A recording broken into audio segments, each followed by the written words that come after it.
ng'Abannakyaggwe tubadde n'amawulire mangi nnyo mu ssaza lino ery'Ekyaggwe agatukoze obulungi ennyo oba aganyumidde ennyo abantu baffe ku BBS Telefayina. Twatandika n'amawulire ag'okutuuza Bishop oba omulabirizi w'obulabirizi bw'e Mukono omujja Enos Kito Kagodo, era ng'ono obulabirizi bw'e Mukono butwala disitulikiti nnya okuli Buvuma, okuli Kayunga, okuli Buyukwe ne Mukono. Omulimu gw'okuzimba lutikko amakula gukandalidde nnyo. Tugenda kutukiza omulimu guno mu bwangu ddala. Nsaba buli omu aveeyo awagira omulimu guno. Yali yakayingira mu ntebe ne waggwawo eggulire eddala. Eggulire lino eno lyali lya ssomero ery'ekkanisa erya Nakanyonyi Senior Secondary School lyafuna obuzibu. Abaana abasoba mu 2 bwe baalya ekigambibwa ekiteeberezebwa okubeera nti butwa.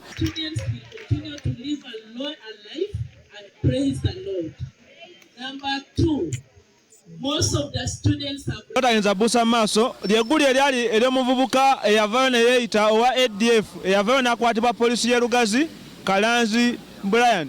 Kalanzi ono yavaayo ku mikutu egya TikTok ne yeewaana ku bulumbaganyo obwali e Kasese ng'alaganga y'omu ku abo abenyigira mu ttemu lino eno. Poliisi yavaayo n'emukwata era kyokka bamutwala ku kkooti. Ono yagezaako kubanga yeetonda naye nga amateeka bamusimba amaaso g'omulamuzi okakana nga bamusindise ku mmere mu mayuuni bayitamu mu mayuuni y'e Lugazi.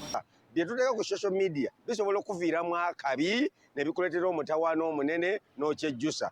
Kubanga kati munnaffe Kalanzi ebintu byayogedde mu butuufu ng'ate waaliwo incidents ezaatuukawo ku ssomero ate n'otandika okwogera ebigambo bifaanagate automatically baba balina okunona. Eggulire eddala ly'otayinza kubuusa maaso nga libadde mu bitundu eby'e Lugazi lyeggulire ery'abantu okulya ebinyira.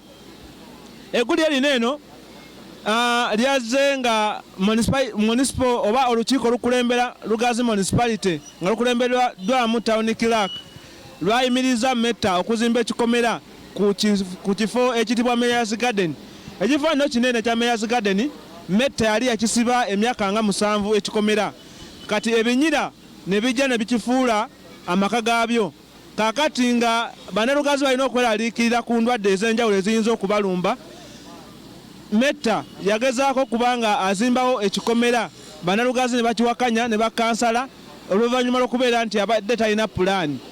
Nali nkyali awo nga ndaba omusajja ate ategereka mannya n'ajja ng'akuba ebinyira n'empanda nga mu kumubuuza gy'abitwala n'alugamba ye abiryanva n'atutegeeza nti wabiteekamu simusimu oba n'abiteeka mu kinyeebwa n'abiteekamu n'entungo atwaliza ddala akawunga. Amawulire mangi agalabikidde mu mwaka gwa 2023 naye likunsunsuliddemu amatonotono g'otayinza kubuusa maaso agasinze okukwata abantu omugamba. Ku lwa BBS Telefayina nze Moses Serumaga mu ssaza lya Ssaabasajja Kabaka ery'Ekyaggwe.